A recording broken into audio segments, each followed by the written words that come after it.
दोस्तों यह गाय एक पेड़ के नीचे घास खा रही होती है और इसके पूरे शरीर पर सांप लग जाते हैं। एक किसान खेत में काम कर रहा होता है तो वह रेस्क्यू टीम को फोन करता है। उसके बाद में कुछ ऐसा होता है, लेकिन उसे आगे देखने से पहले मुझे देखकर इग्नोर मत करना।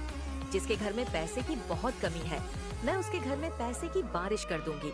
लेकिन उससे पहले इस वीडियो को लाइक और चैनल को सब्सक्राइब जरूर करना और अपने 5 दोस्तों के साथ शेयर करना और कमेंट में माँ लक्ष्मी लिखना। दोस्तों रेस्क्यू टीम सारे सांपों को निकाल देती है और यह गाय बहुत खुश होती है और